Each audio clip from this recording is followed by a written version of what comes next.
하지만 그 이유를 알고 박송 씨는 엄청난 충격에 빠졌습니다. 바로 이 악플러의 정체 때문이었습니다. 이 악플러가 형수인 이모 씨와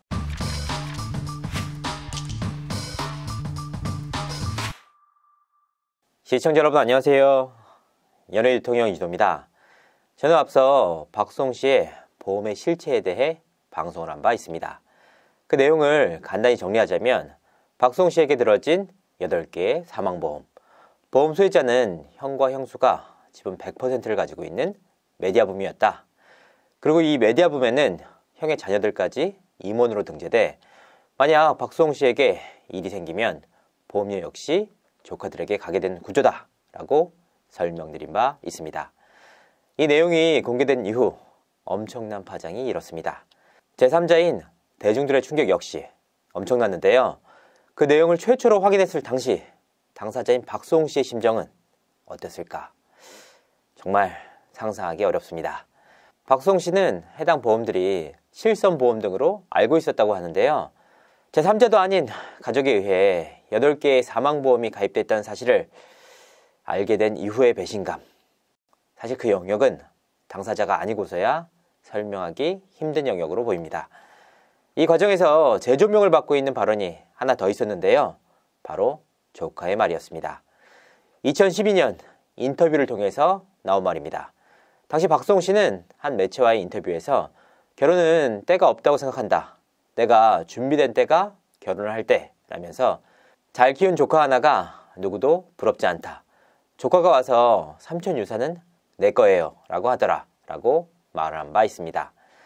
인터뷰 과정에서 나온 장난 섞인 발언이었습니다. 하지만 지난해 형과의 갈등이 수면 위로 떠오른 이후 이 발언은 엄청난 조명을 받았는데요. 다만 이 발언이 실제로 성립될 가능성은 낮았습니다. 이 상속인이 미혼인 상태에서 사망할 경우 상속 1순위는 부모가 됩니다. 부모가 사망할 경우에야 상속 순위는 뒷순위로 넘어가는데요. 그제서야 형제 자매가 상속 1순위가 됩니다.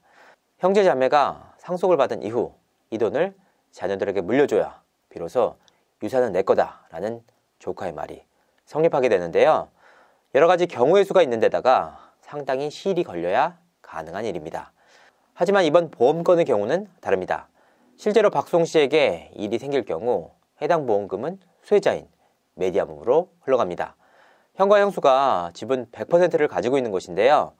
앞서 말씀드렸다시피 형의 자녀들이 임원으로 등재되어 있어 일부이긴 하지만 실질적으로 보험금 수령이 가능합니다. 그러니까 삼촌 유산은 내 거다 라는 말이 일정 부분 성립하는 셈입니다. 생각조차 하고 싶지 않은 상황이지만 현실적으로 그렇다라는 말입니다. 더욱이 박송 씨는 이 같은 사실을 알게 된 이후 8개의 보험 가운데 4개를 해지했습니다. 하지만 나머지 4개의 생명보험의 경우 법인 명의로 가입돼 당사자인 박송 씨조차 해지를 못하고 있는 상황입니다. 여러 가지로 참 안타까운 사안입니다.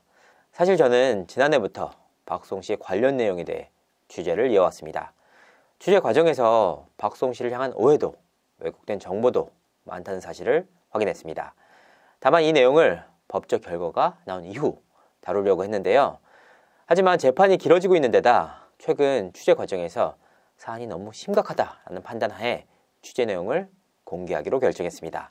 다만 이 8개의 사망보험이 이 사안의 전부였다면 다루지 않았을 수도 있습니다. 하지만 보험만큼이나 큰 충격을 준 사안이 하나 더 있었는데요. 바로 악플러와 관련된 내용이었습니다. 박송 씨는 지난해 8월 자신과 아내를 둘러싼 허위사실 유포가 심각하다고 판단을 해서 이들을 처벌해달라고 고소장을 제출했습니다. 사이버 수사를 통해 악플러들은 얼마 지나지 않아 잡혔습니다. 그 가운데 한 악플러가 작성한 내용을 정리하면 이렇습니다. 고양이 스토리는 거짓이다. 돈을 주고 유기묘를 산 거다. 구조는 거짓이다. 박송 씨가 형의 상가 임대료까지 모두 착복했다. 그러고도 형을 쓰레기로 만들었다. 등등의 내용입니다. 최대한 정제한 내용이 이 정도고 차마 입에 담을 수 없을 정도의 악플을 다수의 인터넷 커뮤니티에 올렸습니다. 박송 씨는 이 부분에 대해 허위사실 유포에 의한 명예훼손으로 고소장을 넣었는데요. 하지만 경찰 조사를 통해 박송 씨는 뜻밖의 결과를 받아들였습니다.